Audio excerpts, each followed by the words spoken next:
Please welcome to the stage the building blocks of a culture of security panel.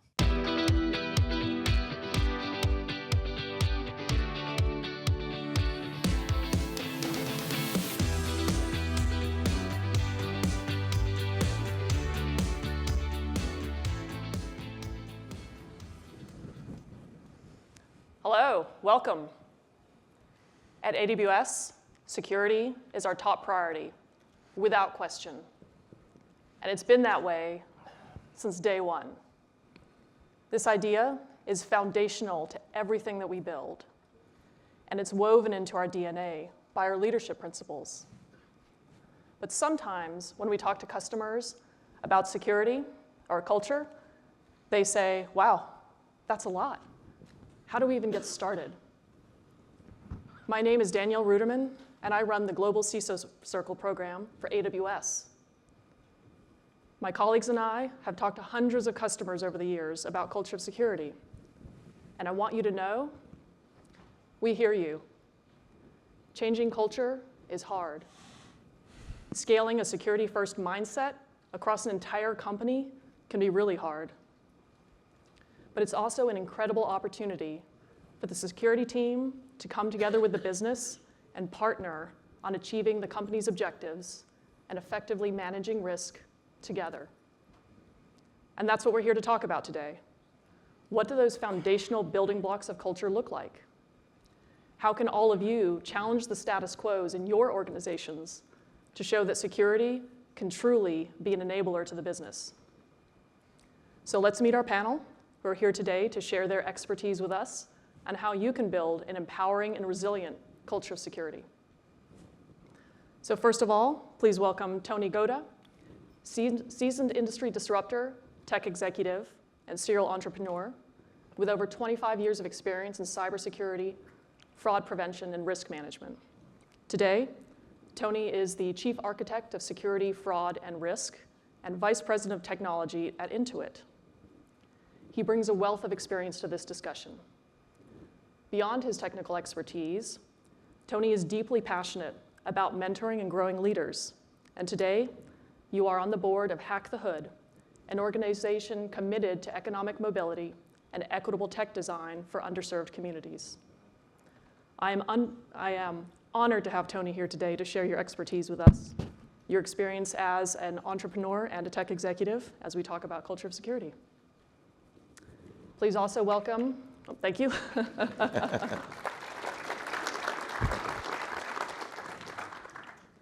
Please also welcome AWS Vice President Kurt Kuhfeld. He has 25 years of experience here at Amazon. And he is the driving force behind the continuous expansion of AWS's security services portfolio. For many years, Kurt has led our identity and cryptography service teams. About 2 years ago, he took on leadership for our AWS security services as well. And recently, he's also taken leadership of monitoring and observability service teams.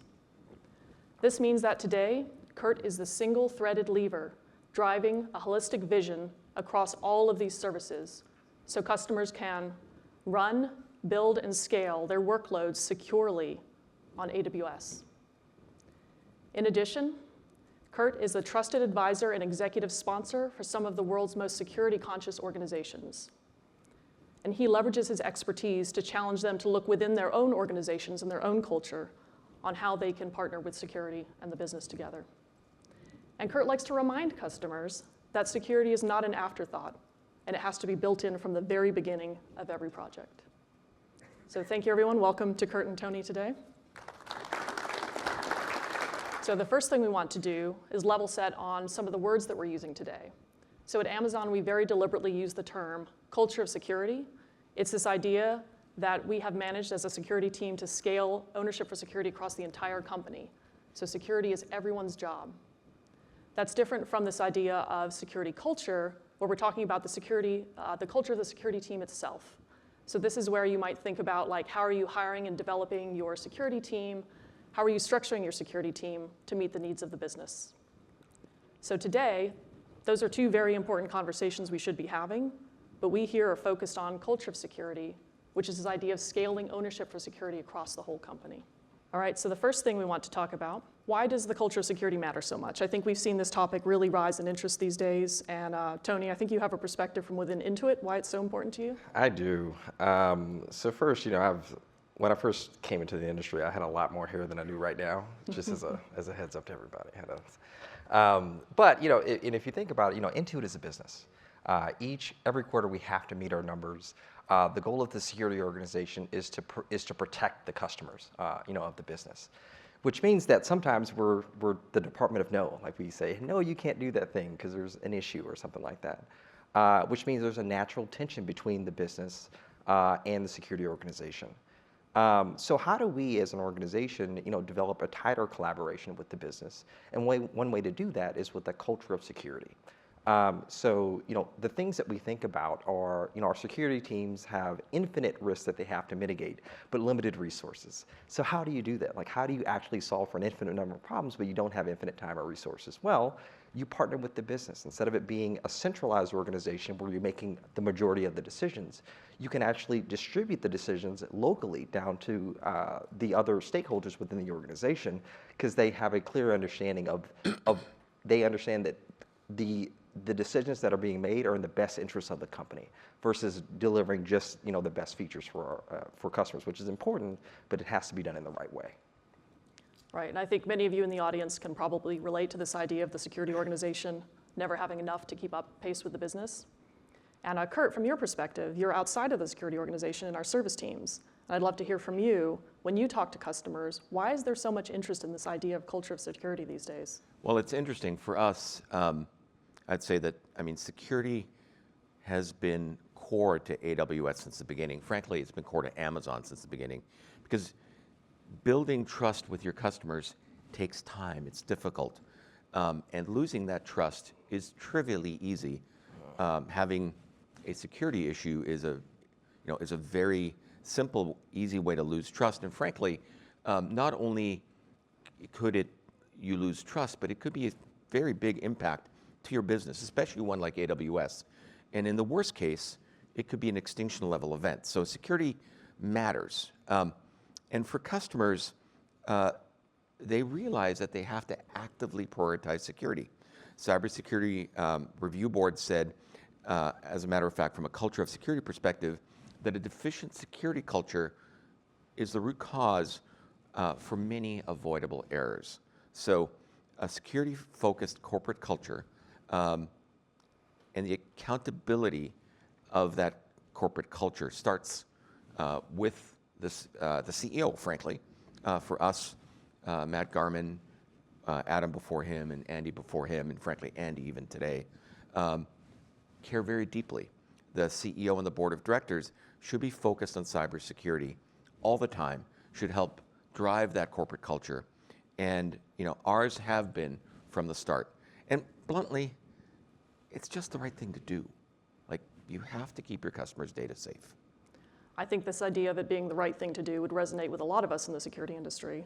And I think we're going to talk a little bit more about this idea of executive ownership and executive leadership in security. So, Tony, for you, this idea of it being the right thing to do, you've had a varied career. You've been in a number of startups. Now you're into it. Give us some perspective from different organizations on what this idea of culture of security looks like and why it matters. Yeah, so the landscape is changing significantly. We all have seen that CISOs now have, in some cases, personal and criminal liability. Hey, Tony, the FBI is in the back. They'd like to talk to you. Actually, I did speak to them earlier. They're actually here for you. Oh. But CISOs have personal liability. This is a very real existential risk, and security risk is a business risk. So how do you align with it? How do you get the business to align around prioritizing security? Well, one of the ways we think about this at Intuit is to speak the language of the business to the business. So instead of just talking about CVEs and vulnerabilities, we talk about, ROI of a control, or how reducing our fraud rates actually increases our profitability of our money movement business. And that clearly helps a lot, because you're speaking the same language as they're speaking. So as a previous startup founder, our focus was on the delivery of product, because we have to get product market fit. It's an existential threat. You'll die if you don't have product market fit. But a large financial organization has to prioritize customer trust. Like, that's the number one thing that you care about. It's making sure that the decisions that are being made are the right decisions not only for our customers, but also for the business. And making sure that the companies align around that. So it has to come from the top, which it does with our CEO. But you also make sure that the security organization is partnering very closely with the business organization. That tension that exists is natural, but I think the next generation of security organizations are going to be more collaborative versus, again, the department of no. It's the department of let's figure it out. Right. And I think this is going to be a theme through our talk today, is this idea of how do we work on that natural tension between the business and security. Like, we've got a number of techniques and some advice for how to kind of reduce and mitigate that tension. And I think, coming from the startup world, no matter the size of your business, just building security in early is the key, right? That's what Kurt was saying earlier. I've never been in a company where I had enough resources, whether it was a startup or a large enterprise. So let's take a minute and talk about this idea of how security ownership actually evolves in organizations, because I think this is very helpful to frame the discussion. So Tony, again, because you've been in organizations of a number of different sizes, how would you guide us through this journey of ownership? Yeah, so this is if you think about the maturity of a security organization, this is probably the least mature. This is the, security is typically owned by IT. They're very reactive. It can be the department of no, but typically it's the department of who cares. Like, we don't have time for any of that.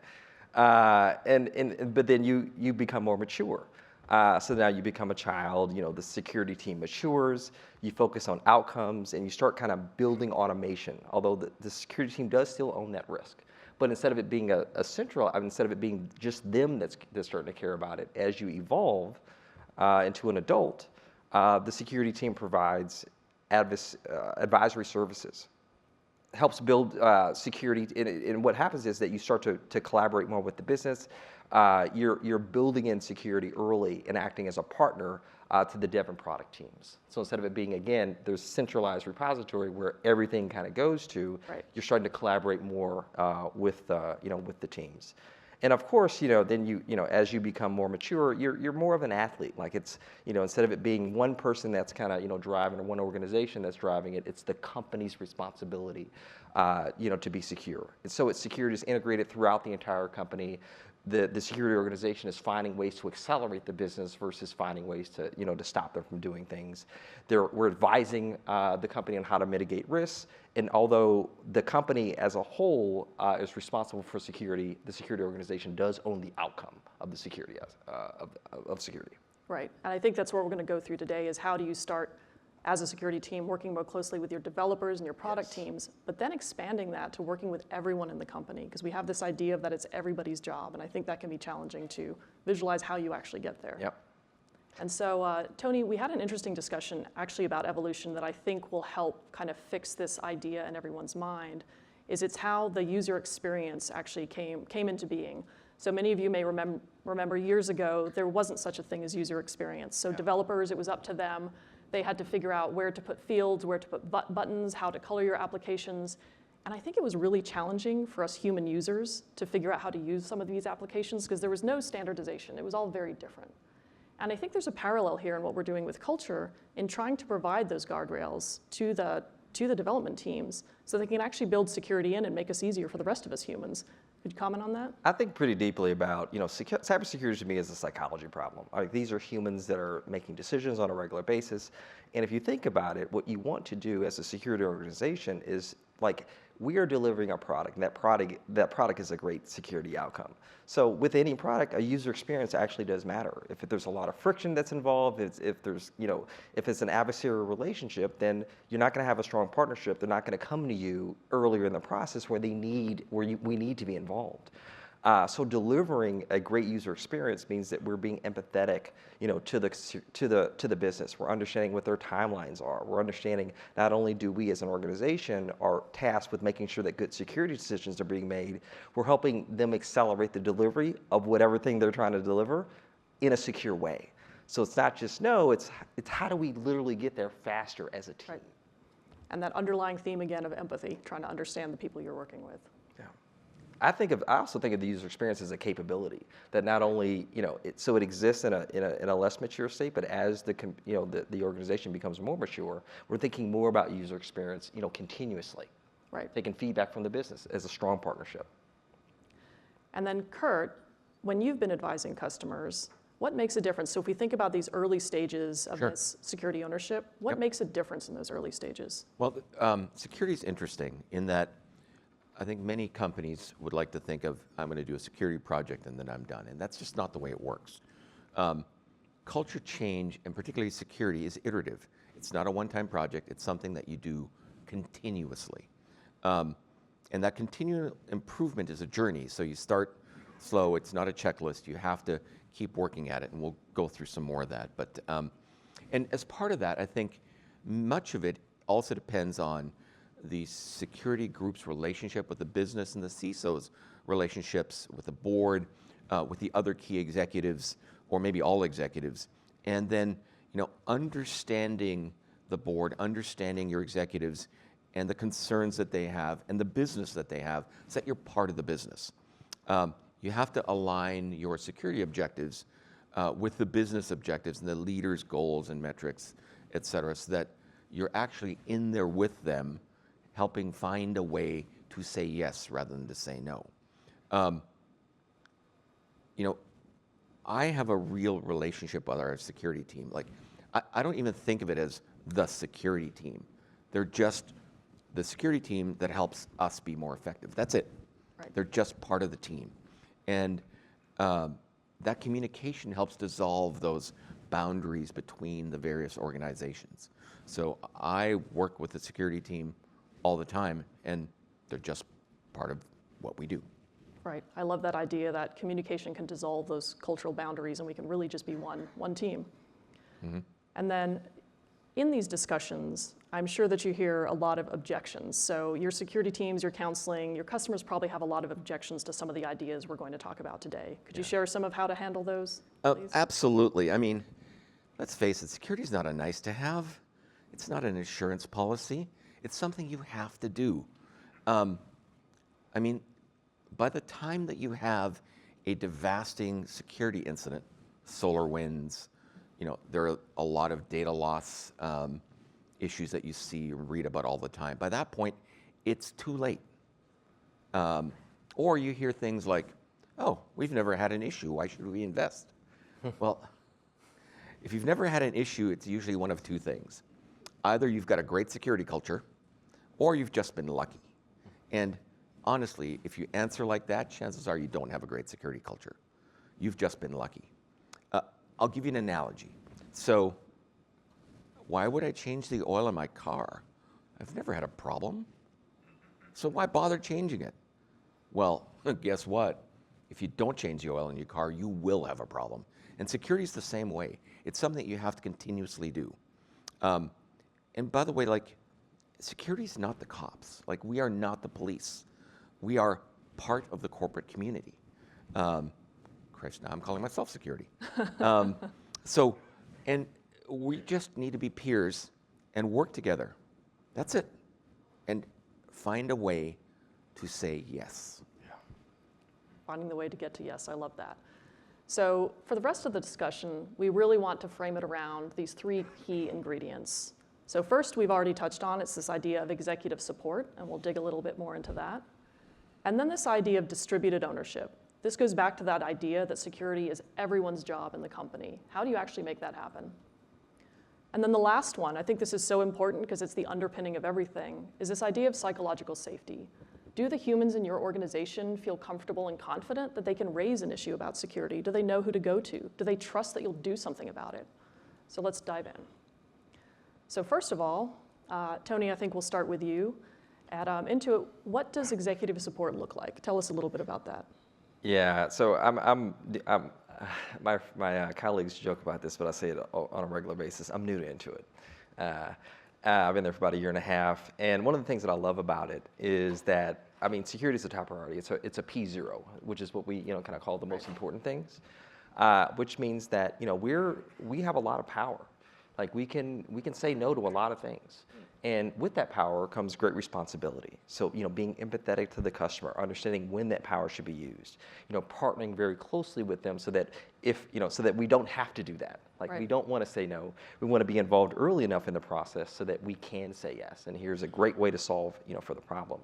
So, and to do that, we talk a lot about and we try to embody is being empathetic in our communication style. So instead of just talking about, again, CVEs and vulnerabilities, we talk about, kind of how we talk to the board in language that the business understands. I know our CISO has a regular, review with the board. I know that there's a regular review that happens with our CISO and our CEO to talk about, in some cases, minutia security decisions that happen because it's that much of a priority within the organization.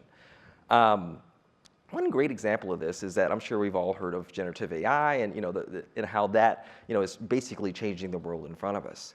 Well, one of the challenges that we had is that we wanted to take generative AI and integrate it into our products in a very fast, in a pretty fast way. Now, there's a lot of companies that are out there that when that technology came out, they said, you know what, it's too early. We have no idea how to protect against this thing. Like, what can we do? We took a day one mindset. We sat back and thought about, well, instead of saying no, how can we literally build a platform to say yes? And that's what we did. We delivered a platform called GenOS. Our security team partnered with the business very closely, and we basically aligned the cybersecurity principles that we had already put in place across the organization to solve for this specific problem, which was Gen AI. Created a whole framework, and we were able to launch a product, I think, in less than a year. It was light speed.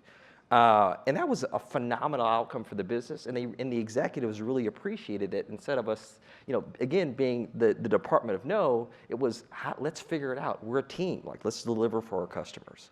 I think that's, I really wanted to highlight that point because we've talked to a lot of customers, especially over the last year, about the rise of Gen AI and the concerns about how do you secure it for your organization's use. And I think you're a shining case study on how to do it the right way and deeply partner with the business. Yeah. Not only that, but you were able to do that because you had the strong culture of security in place. Right. You had the security foundations. Yeah. And that allowed you to move quickly when this new technology came on. And next year, years from now, there'll be something else. And with this foundation, you're able to move quickly and show that you are truly a partner to the business. Exactly. So after we did that, we earned tremendous executive support, and we continue to just kind of lean into how we communicate, with the business. Again, speaking in business terms, we talk about financial impact, we talk about risk, we talk a lot about ROI. In some cases, we talk about ROI even of controls. But as an example is fraud. So when I first joined the company, I had an understanding of kind of how our fraud business operated. But when we talked about fraud, we talk about it as a negative effect. Like, hey, there's fraud that's happening in our money movement business. It impacts the business in a negative way. But when you change the way that you describe fraud as, hey, if we decrease our fraud rates, then we can increase the profitability of our money movement business, then that changes the way that people think about, fraud and in them putting controls in place early in the process so that we can control it in a better way. So it's that idea of acceptable risk, right? You've talked to the business and we're willing to accept a certain amount of risk, and now let's work on getting that down. That's right. And the other thing is that, and we talked about this earlier, is that we only have, so there are an infinite number of problems that you have to solve for, but you have a finite number of resources. So how do you solve for that? So one of the things that we actually implemented within Intuit was a risk register. So we have a prioritized list of all the things that we care most deeply about. And so that if someone kind of sees something and they say something, then we typically change something. And now we've got this list of things that we can, that we know that we're going to prioritize, that we understand are our biggest issues that we need to be tackling. And that gives us the ability to not only demonstrate value to the business as that we are mitigating risk across the organization, but we also have the things that we care most about. And that demonstrates tremendous value. The goal is to keep customer trust at the end of the day. I mean, if we cannot protect our customers' data, then what are we here for? Right. I think that idea of a risk register is really going to resonate, and you're going to dig into that a little bit more. Yeah. And so, Kurt, as a service team leader, I'd love to hear for you how this idea of security being AWS's top priority really shows up for you and your service teams. Absolutely. So we think about priorities we really have 4 priorities. The very first thing that we prioritize, the first thing we work on is security, over and above everything else. The second thing we work on is durability. So security is don't allow bad actors to access your customers' data. Durability is don't ever lose your customers' data. The third thing that we work on is availability. So always ensure that your customers have access to their data. And then the fourth thing we work on is everything else, features, you name it. So security, durability, availability, and they're, by the way, very tightly coupled, but security is always the top priority. And it's ubiquitously communicated. Like we talk about it in meetings, Matt and Adam and Andy before me, we talk about it publicly. It is simply something that we say all the time. We talk about it in our annual planning process. And all issues, big or small, are taken very, very seriously. So if there's an issue, you file a SEV2 for us. That means somebody gets paged, and security will engage immediately to help you. Let me provide you with another example. So we have a weekly operations meeting every Wednesday from 9 till 11. And during that operations, it's led by Peter DeSantis, the Senior Vice President for Utility Computing. He basically runs most of the software systems at AWS.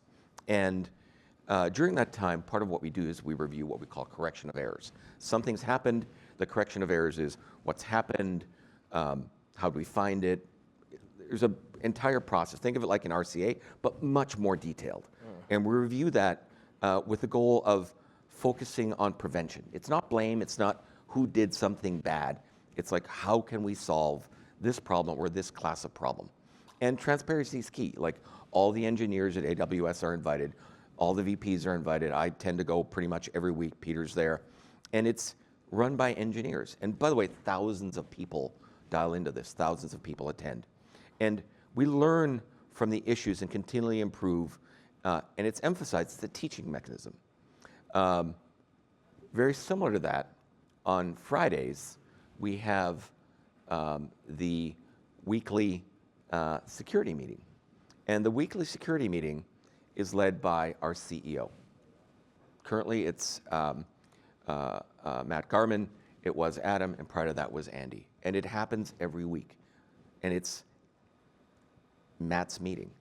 It's the data's put together, and Chris, it coordinates the meeting, but it's really led by Matt. It's not one that everybody wants to get invited to. In fact, it's you don't want to get invited to this meeting. I have the dubious honor of having a standing invite, and it's focused on security, and specifically, the teams come in, they may discuss a security issue, we review something very similar to the correction of errors. We call it a SORON, but it's very, very similar to the correction of errors.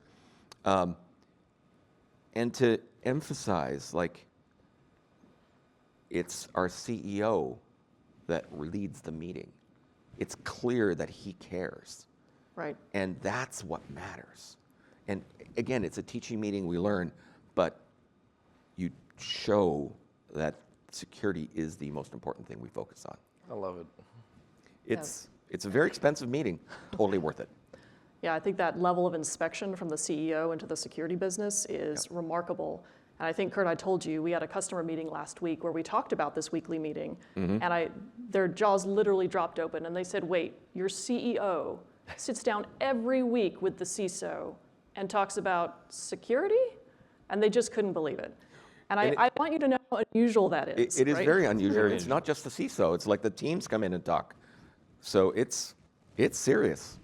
Right, so this is what we're aspiring to have the business so deeply invested in security that you're having this kind of a regular cadence, and I know that you have something similar.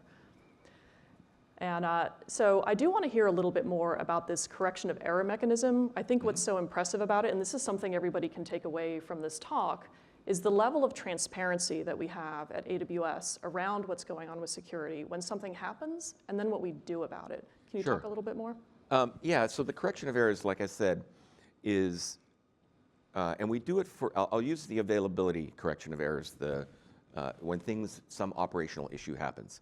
The team basically does this correction of errors in order to drive learnings. Like what happened, what was the customer impact, how do we find it, how could we resolve it faster, what are the mechanisms, hopefully software, that we can put in place so that not just this error, but this class of error never happens again. And like I said, we have a very, very similar process to to that for security issues. And you aim to identify the root cause. Oh, somebody typed something in the wrong window. Obviously, it's their fault. No. If they typed something in the wrong window and something bad happened, why is that even possible? So leaders hold their teams accountable through the COEs. Frankly, the teams hold themselves accountable. And for us, the COEs are shared company-wide. They're shared to an email list that everybody can, anybody at Amazon can subscribe to. There's somewhere north of 10 or 20,000 people on the list. And the goal of the COE is when you've had a bad day, you only want to have the bad day once. And then you fix the underlying root cause. And the reason it's shared so broadly is everybody gets to learn from it, others get to comment on it, and it's that transparency. And honestly, it removes any stigma. Like nobody worries about reporting an error or fixing an error, being very public about it. We just do it. Right, I think this is an incredibly powerful mechanism. And if all of you go back and think like when things go wrong in your company, if they go wrong in security, how are you triaging that? How are you digging in and looking at it? And how transparent are you being within the security team and with your business on what you can do about that? And use the opportunity to teach. Like, these are teaching opportunities. Absolutely. And so we're going to move on to our second key ingredient, this idea of distributed ownership. So again, this is how we are making security everyone's job across the entire company. So first of all, Kurt, Yes. ownership, right? So at Amazon, we have leadership principles. We do. They're very key to everything that we do, whether we're making decisions about what products to launch or we're trying to understand a problem. This is not just a writing on the wall. We deeply believe in these 16 leadership principles. Yeah. And I know for you, as a service team leader, ownership is probably the most important. So It can you talk is. a little about that? Let me talk about the leadership principles first, just a little bit. So we've talked publicly about the leadership principles. You can search for them. We publish them. And many companies have leadership principles or core values, and they're embossed on vellum in gold behind glass in a gilded frame on an executive floor and completely ignored. Well, we don't have executive floors. And we live and breathe our leadership principles every day because we're measured on them. It's part of our evaluation every year is how are you doing against the leadership principles? And our CEO leading that Friday meeting is a great example of ownership. And frankly, ownership, in my opinion, is one of the key leadership principles because if you have good ownership, a lot of everything else falls out of that. And it's also important because our teams own their services from cradle to grave. They build them, they design them, they are responsible for the security, they're responsible for the operations, they're responsible for the P&L. So they own it from end to end. And so that ownership really plays in there. And being the most secure place to run your workloads is ultra important to our customers. And the service teams know that because if they're insecure, they're not going to be able to build their business. So we collaborate with CISA and other stakeholders to promote security in a secure by design. Just your culture should start with security from day one and should always work that way through. That's the way we think about it. It's just part of what we do. Now, do you have an example of what this looks like, this ownership? Sure, it's not quite the same, but I'll give you an example. So I'm certain we all remember Log4j. That was a lot of fun. I was working on a different problem at the time, and our security distinguished engineer, who's trying to hide in the front row here, sent me a message and said, "Hey, I need to meet with you in an hour." I'm like, "Dude, I'm in the middle of this. I got to solve this other problem." He says, "I don't care. You need to be there." Well, that was the beginning of Log4j. And we saw attacks start within 20 minutes of that becoming public. And we obviously, we had mechanisms that allowed us to address that, et cetera, but it happened right before Christmas. And I know for many companies, they're like, "Oh, we couldn't address it. People were on vacation. They did this." Many of us were going on vacation, Nobody asked us to, but a lot of us canceled our vacations. Hundreds, if not thousands of people worked on this. Let me give you one more example in that one. The Credo is Amazon's open source version of Linux, of Java, of the Java runtime library. And one of the engineers on the Credo team said, I wonder if I can patch a running system. And so he started working on it late in the afternoon. By the next morning, he had an implementation of being able to patch log4j on an up and running system. We tested it for a few more hours. We open sourced it so everybody else could use it. And we started rolling that through. By the way, we were also actually fixing the other things in the background. But we basically patched all of, not just AWS, but all of Amazon in just over 72 hours. And during that time as well, we were helping with the actual log4j issues, and we had some of the, we found some of the issues in there. We also patched some of the issues in there.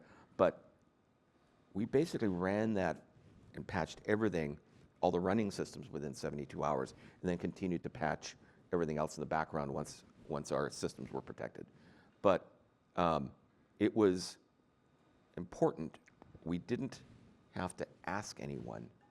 They just engaged. It was just the right thing to do. And that was the ownership shining through. Absolutely. Everyone knew that this was their responsibility. Absolutely. I mean, I remember picking up the phone and saying, I need this and this person. I called them up and I said, Laura, I need your help because she's the best project leader in the company. And she's like, what do I need to do? Thank you. Of course.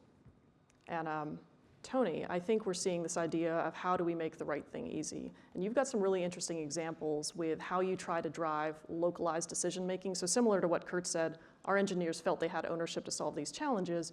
You've got ways to do this as well, where you think about how can we make it easy for developers to make the right choices when they're making their local decisions. Yeah, if you think about it, again, it's a human behavior problem. Like, people are always going to do the thing that is easiest for them to do, even in some cases if that's, may not be the most secure decision to be made. So we do it at Intuit, we think pretty deeply about that, and we try to abstract away a lot of the harder things that people have to be thoughtful about into what we call paved roads. So think of them as technological stacks that are stood up in such a way that if you use them, they're less risky than other technological stacks. So it gives the developers the ability to not only deploy solutions that are less risky than things that they come up on their own, but it also gives us a repeatable, kind of way to kind of scale our security, our culture of security throughout the organization. So we do things like, and why this is important is that we want to make sure that our developers are actually delivering with speed and velocity. Like, that's a core thing that our CTO, Alex Balazs, talks about, is that, for us to be competitive in the marketplace, which every company does, I mean, you have to be one of the fastest movers out there. But you have to do that in such a way that it doesn't put the business at risk. So we do things like track developer velocity, we track incidents, and we encourage the use of paved roads. We understand why paved roads aren't being used, and we try to address those issues so that we can earn the trust of the developers so that next time they will use paved roads. A great example of that is through MailChimp. So that's a company that we acquired many years ago. They have a completely different technological stack than we do internally, kind of at Intuit. But we're building paved roads for that technological stack so that they can, again, embody this culture of security and deliver with speed to their organization, deliver with speed. We automate security reviews and tasks in our development pipeline. We provide dev tooling and training to find issues early, and we try to shift left as much as possible. We also architect for default observability and for compliance, because again, these are things that, when done in the wrong way, can be catastrophic. So we try to, again, create these frameworks so that it's easier for a developer to choose a solution that's pretty much done. They can deploy, they can use it as a framework to deliver a more secure solution for the organization. It's really about just streamlining the decision-making process so that the right answer is the easiest one. Right, and I think if you want to touch briefly on, you have this idea of how you manage risk. So how you provide that transparency when the business is concerned. So your developers, your business comes to you and they're concerned about something. What do you do about that to, again, earn that trust with your organization? Yeah, so again, we don't have infinite resources, so we lean in heavily with our paved roads. And we prioritize risks to decide which roads we actually want to pave. It's not always about the loudest voice. So if you think about, kind of how security organizations in the past have prioritized the work that they want to, the work that they want to do, sometimes it's the loud, you have an expert that's in the room, and that if they are the most persuasive argument, they give the most persuasive argument, then that's the risk that we tackle. But having instead we encourage, quantifiable risk analysis, using a risk register, being very thoughtful about prioritizing things and rank and stack ranking and understanding, like, what is the actual risk to the organization. So anyone can see where their risk landed and understand that there's that level of transparency, so I know that I've been heard. There's a higher level of alignment as well, because then the priorities are very clear to everybody. Instead of it being, well, I've got to deliver this thing over here, you need to help me. It's like, well, no, we have this risk that we need to mitigate. This is why we're doing the thing. It explains the why, which a lot of times is missed in a lot of security discussions. So one of the things that we have is that within our risk register, we have business owners that provide the risk and also the likelihood assessment. So there's a domain expert that figures out, hey, is this the thing that we actually need to be focused on?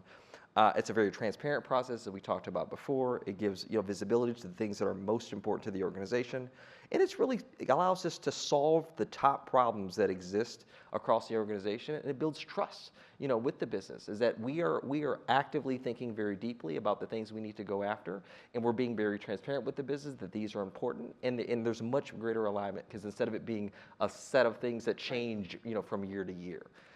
And it's also not the security org deciding on what's important. You're actually letting the domain experts, as you said, weigh in on what really matters here. It's a collaborative effort, but of course, the security organization, we are the stewards of that process. Stewards, I like that. Yeah. So one of the other mechanisms at Amazon that we have for this idea of, again, how do we distribute that security ownership across an organization is we have these security guardians. And we are seeing more and more customers today kind of really lean into this idea of having guardians or champions or ambassadors. We've heard a lot of different names for them. And it's really this idea that many security teams, and many of you probably feel this pain, it's very hard for the security team to keep pace with the growth of the product teams and the rest of the business. And so if you can train volunteers in the service teams, in your business units, to understand security, give them some baseline understanding, like what are our baseline security controls? What do we expect of you? How can you bar raise a threat model? How can you make smart decisions early in the development life cycle that aren't expensive or hard to fix later on? So give people this basic understanding and see what they can do with that. And Kurt, I wanted you to tell us a little bit about the origins of the security guardians, because to me it's a very inspirational story. I think people look at something like this that we have at Amazon. We've got this great Guardians program. It didn't come around overnight. And I think if you could frame this, you've also talked about the 3 types of personalities you have to deal with culture change. So if you could frame it in that, I think this would be very helpful for the audience. Sure. So there are 3 types of people that we generally all deal with.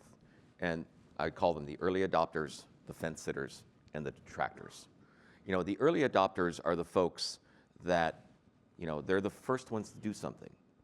They're the ones that are willing to try stuff, and I'll get into that a little bit more. But in some ways, our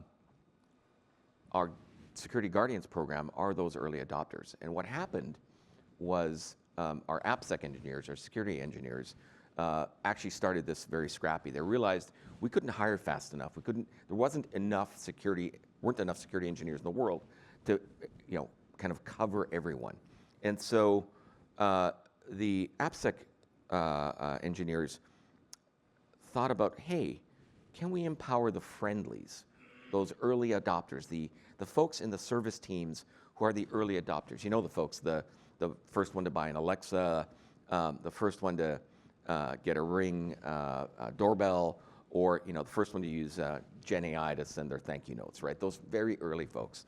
And you get them to buy in, and then you train them and you teach them. And then, frankly, once they're proved successful, and we have metrics that show that these things are successful. After a year, roughly, those teams of security guardians moved 20% faster through the securities services, and they had 22% fewer findings. So that buy-in, data really brought the fence sitters along. And for the detractors, like, you let the data speak for itself. So it really helps kind of expand that program out. It's also tangible business value.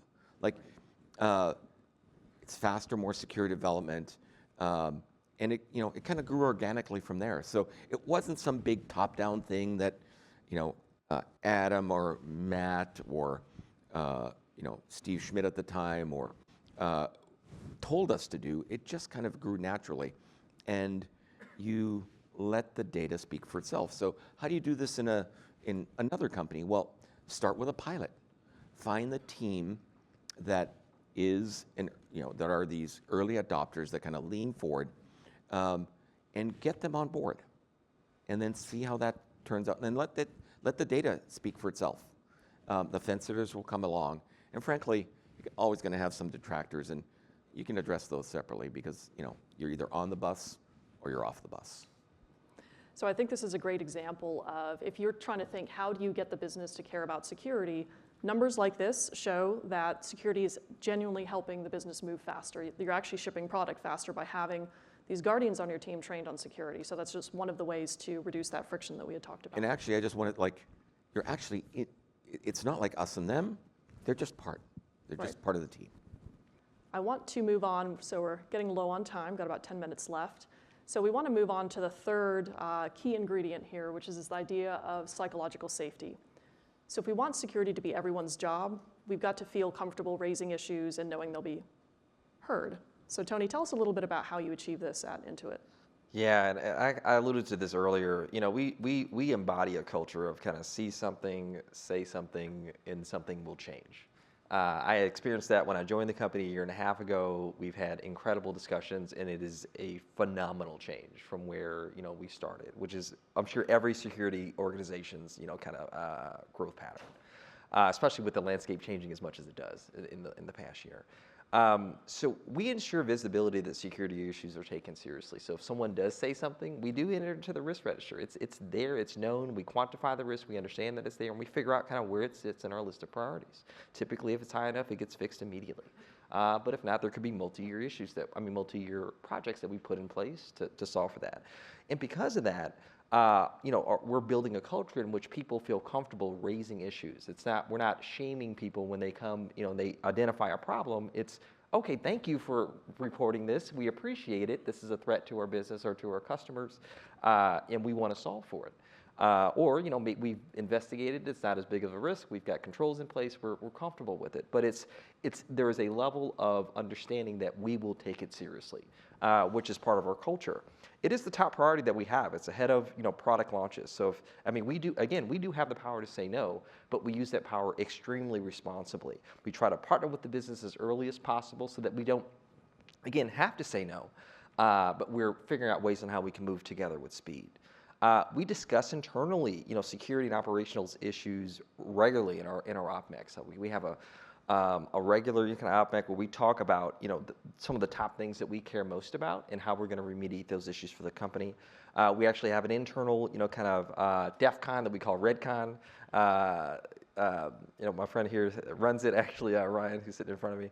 And it's a great internal security conference in which we encourage, cybersecurity awareness. We encourage, upskilling and training. And it's really about community building. It's not about, us being a silo within the company. It's about us building that culture of security, about us being the stewards, of the security outcomes, but also empowering others for us to work collectively together to solve for those. We have an internal mentorship program for cybersecurity pros to work with engineers. We actually recently had we have a principal engineer summit that we just had it actually last week. That's why I'm drinking coffee, because I'm exhausted. We had an internal PE principal engineer summit in which we brought all of our cybersecurity professionals together, and we talked about the biggest issues that we need to solve for, as an engineering community, and how we're going to solve for them over multiple years. It was an amazing culture building opportunity.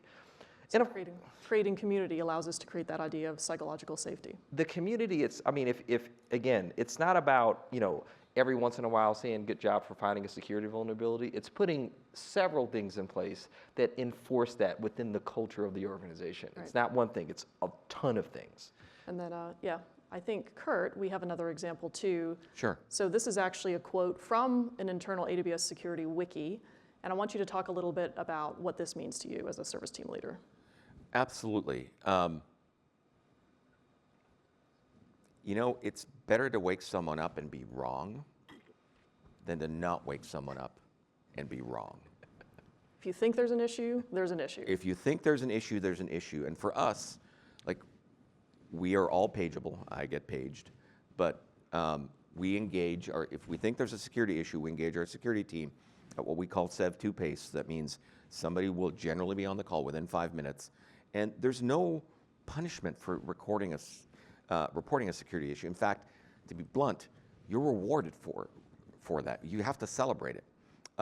Everything's treated as a SEV2 until it's proven to not be a SEV2. Right. And so that bias for speed really matters. The other thing you have to be careful of is be careful not to focus on ticket reduction. Because what ends up happening is you will get what you measure.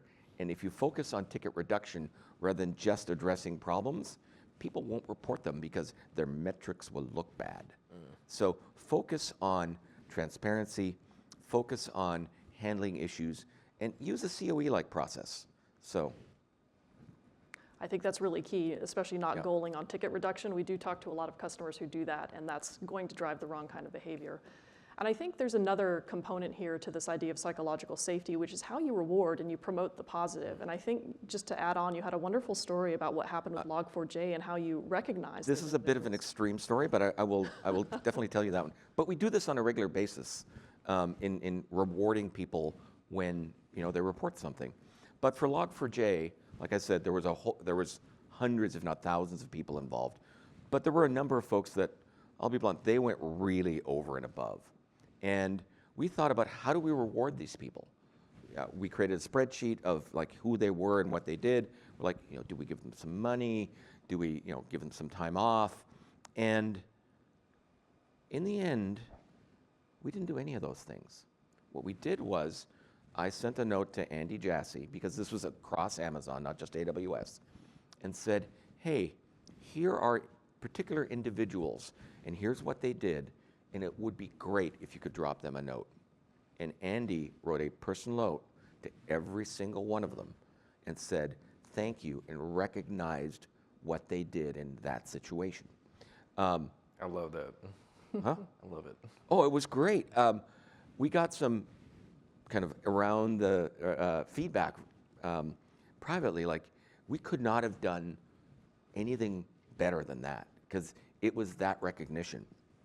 And it showed they're part of an organization that cares about security, and it really showed them, gave them a sense of meaning and purpose. And honestly, our CEOs care, and so they want to say thank you. And you've added to that sense of community that we talked about. Absolutely. Knowing that from the very top executive, being able to thank everyone who helped out. Oh, absolutely. That's really profound. And I think as our one of our closing thoughts here, Tony, I wanted to turn to you, because we've talked a lot about the importance of the language that you use in the security team. Can you explain to us why that matters, how language can help connect people in this situation? It changes the perspective of everyone in the room. If you're having a conversation and you're using a lot of negative languages to kind of describe, it, it changes the behavior of the person that's hearing that. So, for me, we like to embody a lot of collaborative language. We focus on, instead of, again, how do we say no, it's how do we say yes in the right way, right? How do we accelerate through the corners, instead of hitting the brake on each one? We highlight, ROI, risk mitigation, and fraud reduction in a positive way. We talk about using positive framing to enable the business, but also avoiding a culture of fear, scare tactics, and hey, if you don't do this thing, you're going to get in some kind of trouble. It's really about, well, let's figure out why you did that thing so that we can fix it so that the next person doesn't do that thing. It's a collaborative culture. And I think the industry as a whole should be more inclusive, use more empowering language, be more positive, and talk about ways on how we can work together in a collaborative way to achieve the goals of the business at speed. Can I add something onto that? I love it. I completely agree with what you said. The other thing that we do is it's very easy to use hyperbole when something happens. Oh my God, it was terrible. Yeah. That doesn't help. And so what we talk about, when you talk about the details of what happened, be clinical. Yeah. Just state the facts. Don't add the hyperbole. That also helps people because then you're dealing with the problem. You're not overblowing it. You're simply, think of it like a doctor. You're dealing with the symptoms. You're dealing with the disease. That's it. You know what's worse? You know what's worse than dealing with an incident? Dealing with an incident when everybody's all nervous and pissed Oh my off. God! Yes, that's horrible. That doesn't help. All right, we're just about at time, so we wanted to wrap up. So just a reminder on these 3 key ingredients for you to focus on: that executive support, security is everyone's job, and psychological safety. Any final thoughts here, Kurt and Tony? Want to take us home? We've said, I think the general themes are, be empathetic, provide paved roads so that you can make great decisions, quite fast, and also, partner with the business. Don't be a detractor, build that relationship. More communication leads to better outcomes. Quick final thoughts, Kurt? Absolutely. Remember, building security is not a one-time project. It's continuous. Start small with a trusted org. If you don't have that today, and showcase their success, that will just build on itself. Frankly, doing that, it's easier on the engineers, and it showcases success, and it's easier on the business. And remember, there are 3 types of people: the early adopters, the fence sitters, and the detractors. Leverage the early adopters. The fence sitters will come along, and like I said earlier, like you're either on the bus or off the bus. And if you're off the bus, you need to deal with it. We want to be on the bus, Kurt. You want to be on the bus. And remember, tight coupling between operations and security is key. Thank you. And I want to thank all of you who spent some time with us today talking about culture of security. Really appreciate it. And thank you to Kurt and thank you to Tony. Appreciate your wisdom. Our pleasure. Thank you, everyone. Thank you.